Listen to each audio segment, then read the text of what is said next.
বিসমিল্লাহির রক্তে ভিজা সিক্ত মাটি বিবর্ণ এই ঘাস বুকের মাঝে রাখা আছে জুলাই শহীদদের লাশ। প্রিয় উপস্থিতি, ৩৬ জুলাই সনদে বিজয়ের এই দিনে ঐতিহ্যবাহী কেশবপুর পাইলট বালিকা বিদ্যালয় কর্তৃক আয়োজিত আজকের এই আলোচনা এবং সভা উপস্থিত শ্রদ্ধাভাজন সভাপতি, অত্র বিদ্যালয়ের প্রধান শিক্ষক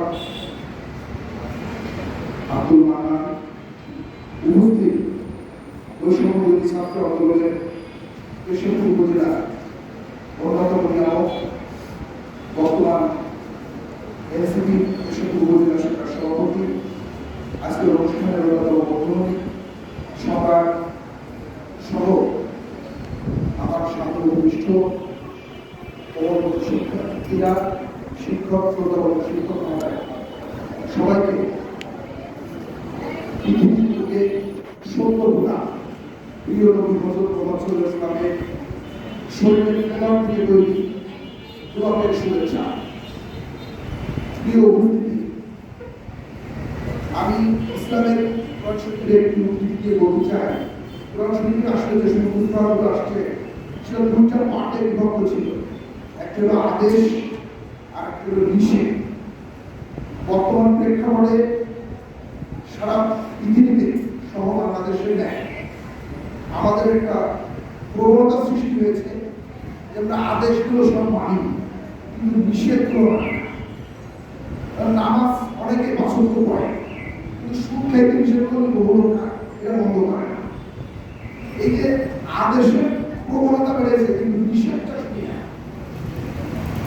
আজকে জুলাই সরকারি আদেশ আমরা পালন করতেছি, কিন্তু মরণে যদি এই জুলাই শহীদদের ভিতরে অনুধাবন করতে না পারি, এই অডিয়েন্স মনে দেখে আমার মনে হচ্ছে না এই শিক্ষার্থীরা মরণে জুলাই শহীদদের সেই স্মৃতিকতা ধারণ করে। আর অডিয়েন্স যদি ধারণ করতে না চায় তাহলে আমাদের বলতেও চায় না। দেখেন, আমরা বীরের জাতি, বাঙালির ২০০ বছর ৫০০ বছরের ইতিহাস আছে। আমরা বুকে মাটি দিয়ে গেলে জীবন দিয়ে দিই, অকাতার জীবন। কিন্তু এই জীবন দেওয়ার আগে যদি আমরা সচেতন থাকি তাহলে ইস্ট ইন্ডিয়া কোম্পানির মধ্যে একটা ছোট কোম্পানি এসে ২০০ বছর এই ভারতবর্ষ শাসন করে যেতে পারত না। কারণ আমরা সবকিছু প্রথমে হাতটা পেয়েছি। এই ২৪-এ আমরা জীবন দিয়েছি, ৯০-এ জীবন দিয়েছি, ৬৯-এ জীবন দিয়েছি, কিছুদিন পর পর আমরা ভুলে যাই।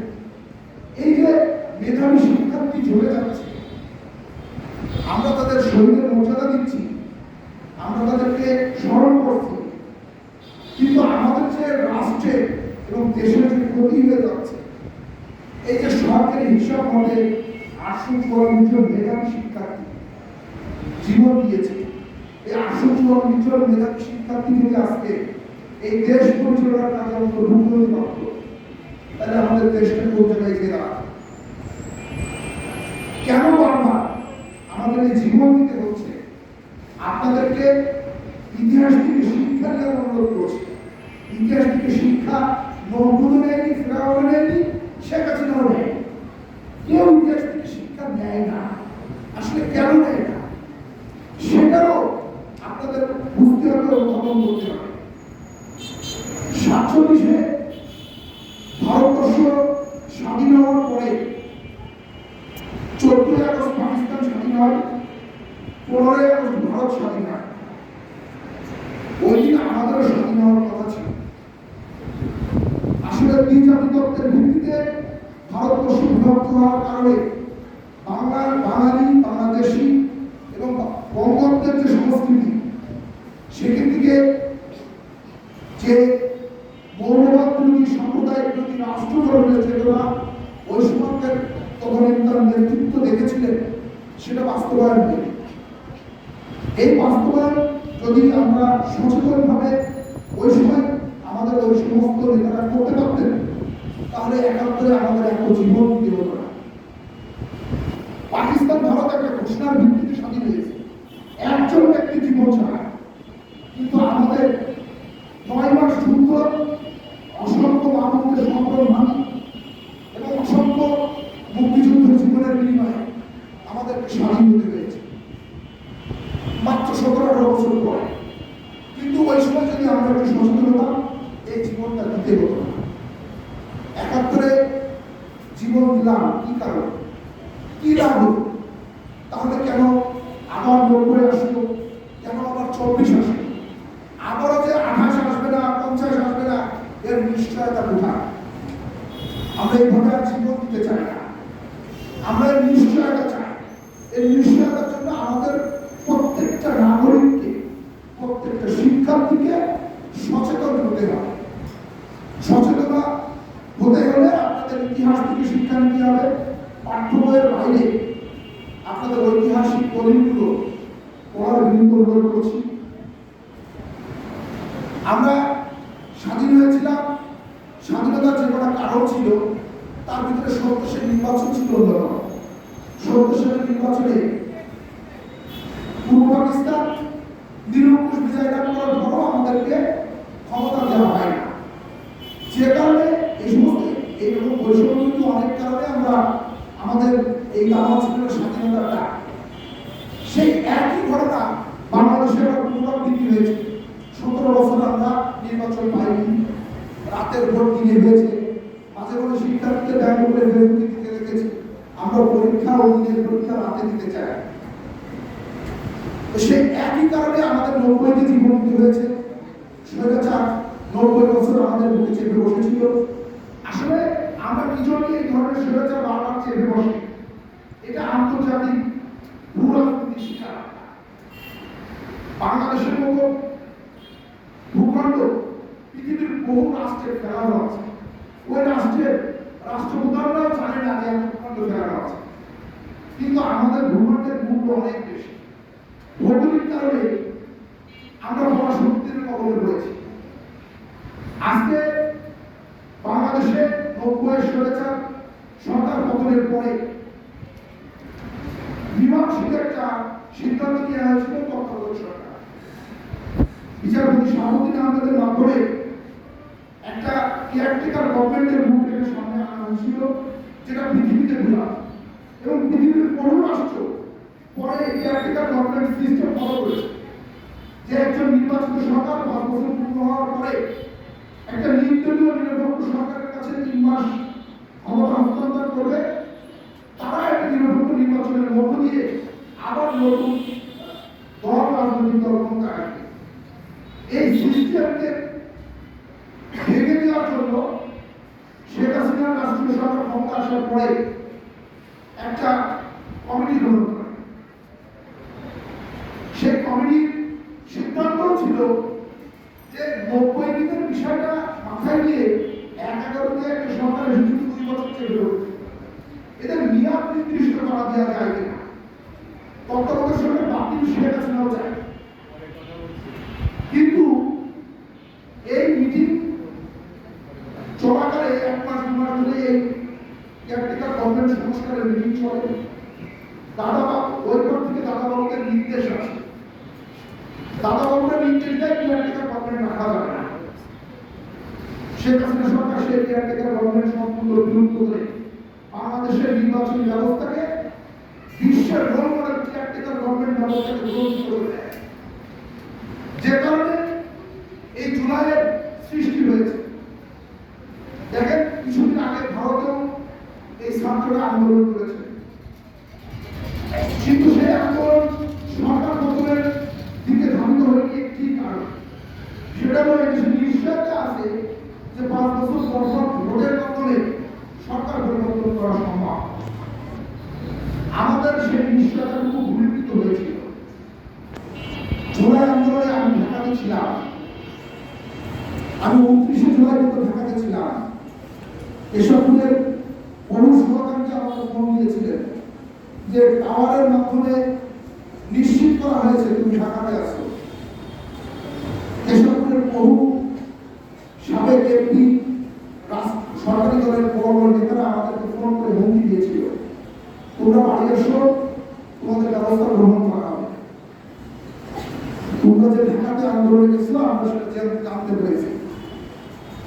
যারা ঢাকা বিশ্ববিদ্যালয়ের শাহনাজ হলের পাশে কামরাঙ্গীরচর থেকে আমার এক ছোট ভাই আছে, কামরাঙ্গীরচর উপজেলা ছাত্র দলের সাধারণ সম্পাদক ফিরোজ, ওর সাথে ওর চাষা জোর জুলুম করে আমাদের সাথে আন্দোলনে গেল। শাহনাজ হলের সামনে আমাদের পাশে আমি এসে ছেলেটা গুলিকে মাটিতে লড়িয়ে দেব। তারপরে আমার সাহস হয়নি ঢাকাতে থাকা, আমার থেকে সাহসী ব্যক্তি ছিল এরা তো যুবক, এরা জীবন নিয়েছে, কিন্তু আমার পাশে যখন ঠিক ডান পাশে আমার একটা জীবন্ত মানুষ না আসলে পড়ে আমি তখন গোপন বাড়িতে ফিরে আসি। আমার সাহসে পাইনি ঢাকাতে অবস্থান করা। বাড়িতে এসে চেষ্টা করেছিলাম যারা জুলাই আন্দোলনে এই সংগঠনের নেতৃত্ব দিয়েছে তাদের মানসিক সাপোর্ট দেওয়া, সরাসরি অংশগ্রহণ করে সাপোর্ট দেওয়া, যতটুকু পেরেছি করেছি। আসলে সবাই সরাসরি অংশগ্রহণ করতে পারে না, কেউ ধোয়া করে, কেউ পিছন দিকে। আমি দেখেছি আজিমপুরে যেদিন দাঁড়িয়েছে, সেদিন আজিমপুরের কোয়ার্টার দিকে গার্জেনরা খিচুড়ি রান্না করে টিফিন দিয়ে দিচ্ছে, বাবা তোরা খা, পানি আগায় দিচ্ছে। কখন বাপ মা তাদের প্রিয় সন্তানকে নিশ্চিত মৃত্যু জেনেও বুলেটের সামনে বুক বেঁধে দিতে বলে, আপনাদেরকে এটা অনুভব করতে হবে। 1971 সালের 9 মাস যুদ্ধেও আমাদের এত সেনা অফিসার হত্যা হয়নি, যেটা ফেব্রুয়ারি 28 ফেব্রুয়ারি হয়েছিল। 73 জন সেনা অফিসার দেশি বিদেশি চক্রান্তের মাধ্যমে হত্যা করা হয়েছিল। আমাদের সেনাবাহিনীর মেরুদণ্ড ভেঙে দেওয়া হয়েছে। কেন এগুলো করা হচ্ছে? স্বার্থ কাদের? কিসের স্বার্থে? বাংলাদেশের পোর্ট, বঙ্গোপসাগর স্থলবন্দর, আমাদের রূপসা স্থলবন্দর ব্যবহারের সক্ষমতা থাকা সত্ত্বেও আমার দেশের ব্যবসায়ীরা ব্যবহার করতে পারেনি। আমার দেশের ব্যবসায়ীদের কন্টিনিউয়ার আসে 2 মাস 6 মাস করে থাকে। পার্শ্ববর্তী রাষ্ট্র ভারতের কন্টিনিউয়ার দ্রুত গতিতে সপ্তাহের ভিতরে এটা খালাস হয়। আমার দেশের ব্যবসায়ীরা 50 লাখ টাকা ইনভেস্ট করে তাদের কন্টিনিউয়ার খালাস করতে 6 মাস সময় লাগে, আর পার্শ্ববর্তী রাষ্ট্রের কন্টিনিউয়ার খালাস করতে 1 সপ্তাহ সময় লাগে। একই ইনভেস্টে তারা 10 বার ব্যবসা করে, সেই ইনভেস্টে আমার দেশের রাষ্ট্রের ব্যবসায়ীদের 6 মাস অপেক্ষা করতে হয়। এই পার্শ্ববর্তী রাষ্ট্রের সুবিধা নিশ্চিত করার জন্য তারা তাদের এদেশীয় দোষর, এদেশীয় দালালদের এদেশের রাষ্ট্রীয় ক্ষমতায় প্রতিষ্ঠিত করে। কাজে আপনাদেরকে সচেতন থাকতে হবে। দেখেন 71 সালে দেশ স্বাধীন হওয়ার পরে 75 সালের 15ই আগস্ট এর আগ পর্যন্ত এই যে বিচার বহির্ভূত হত্যাকাণ্ড বিগত 17 বছর হয়েছে, এটা বিগত 17 বছরের সৃষ্টি না, এটা 75 সালের সৃষ্টি। প্রথম বিচার বহির্ভূত হত্যাকাণ্ডের শিকার হয়েছিলেন সিরাজ শিকদার। বাংলাদেশের সংসদে দাঁড়িয়ে বাংলাদেশের রাষ্ট্রপতি বলেছিলেন, কোথায় সে সিরাজ শিকদার? এটাকে বলে রাষ্ট্রীয় সন্ত্রাস। এই রাষ্ট্রীয় সন্ত্রাস সৃষ্টি করেছিল বাংলাদেশে ভারতের পৃষ্ঠপোষকতায় সৃষ্টি আওয়ামী লীগ নামের একটি দল। 75-এ অনাকাঙ্ক্ষিত ঘটনার মধ্যে দিয়ে তাদেরকে বিদায় নিতে হয়েছিল, কিন্তু তাদের ষড়যন্ত্র বিদায় নেয়, তাদের পরিকল্পনা বিদায় নেই। তাদের এদেশীয় আর এক দোষর হুসাইন মোহাম্মদ এরশাদকে রাষ্ট্রীয় ক্ষমতায় অধিষ্ঠিত করেন তারা। 71 সালে পাকিস্তান ফেরত মুক্তিযোদ্ধা, পাকিস্তান ফেরত সেনাবাহিনীদের ভিতরে মুক্তিযোদ্ধা সেনাবাহিনী এবং অমুক্তিযোদ্ধা সেনাবাহিনী 2 ভাগে বিভক্ত হয়। সেই 2 ভাগে বিভক্ত সেনাবাহিনী 1975 সালের 7 নভেম্বর, 3 নভেম্বর, 14 নভেম্বর এবং 7 নভেম্বর 3 দিন 3টা সরকার গঠিত হয়। অভ্যুত্থান, অভ্যুত্থান এবং সেনাবাহিনীর মধ্যে বিশৃঙ্খলার মধ্যে দিয়ে সিপাহী জনতা এক অভ্যুত্থানের মাধ্যমে রাষ্ট্রীয় ক্ষমতায় অধিষ্ঠিত হন। স্বাধীনতার মহান ঘোষক, মুক্তিযুদ্ধের অন্যতম সেক্টর কমান্ডার, জেড ফোর্সের অধিনায়ক শহীদ প্রেসিডেন্ট জিয়াউর রহমান। এই জিয়াউর রহমান এবং তার জিয়া পরিবার যে বাংলাদেশের একমাত্র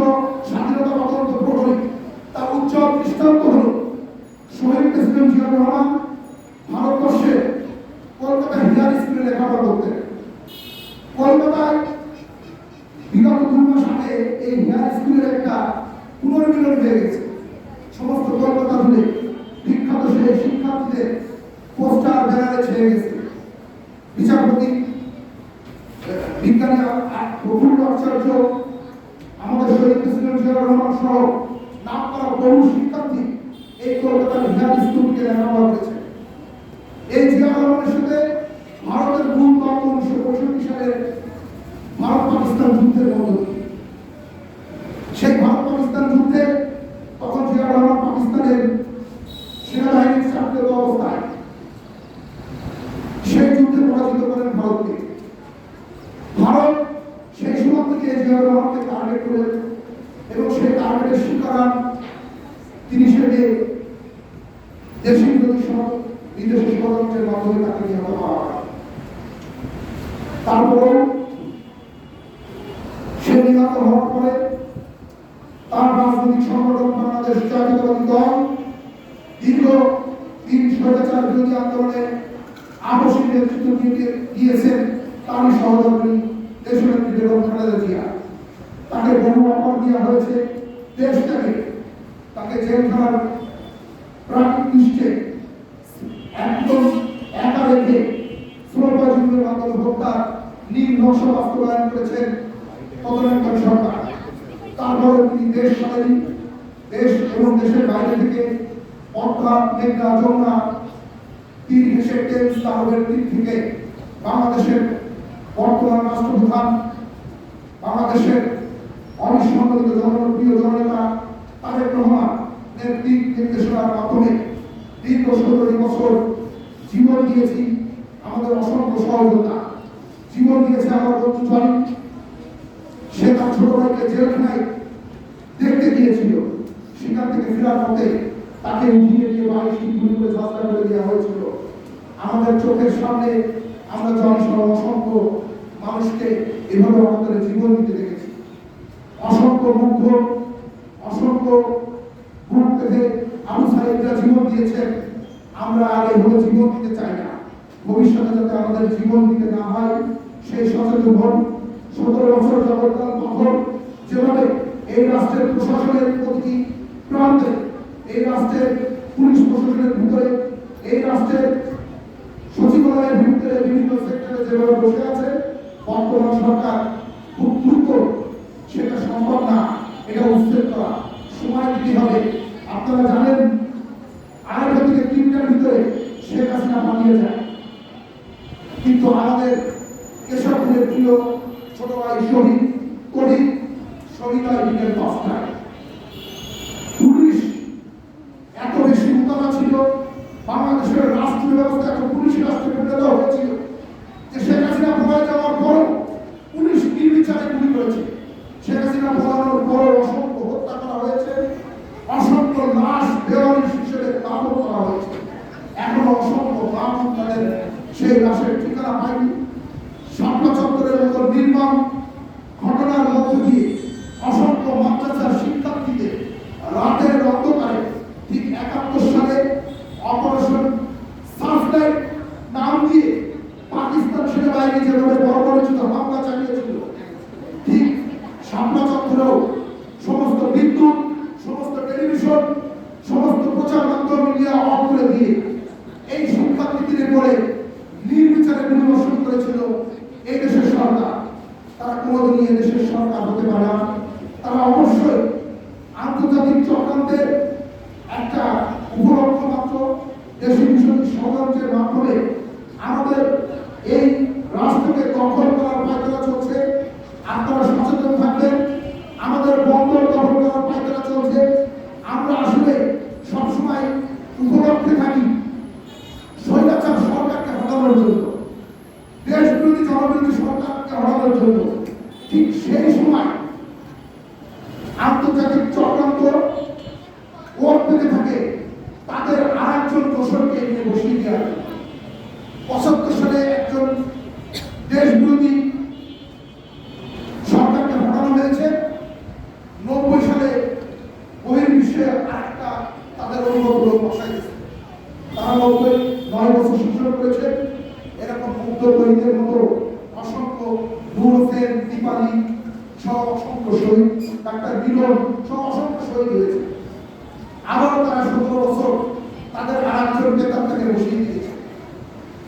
আরেকজন প্রেতাত্মা এই শেখ হাসিনাকে হটানোর জন্য আমরা যখন লড়াই করছি, তখন আন্তর্জাতিক চক্রান্ত তারা চিন্তা করেছে তাদের উপর আরেকজন বসিয়ে দিয়ে যায়। বারবার মনে করি আমরা মুক্তি পেয়েছি, আমরা স্বাধীন হয়েছি, কিন্তু আমরা মুক্তি পাই না। কাজে আমরা যেন স্থায়ী মুক্তি পাই, তার জন্য আপনারা ইতিহাস পড়বেন এবং সচেতন থাকবেন। 14 সালের নির্বাচন যদি এইভাবে জুলাই আন্দোলনের যেভাবে প্রতিহত করা হয়েছে, সেইভাবে 14 সালের নির্বাচন যদি ছাত্র শিক্ষক জনতা প্রতিহত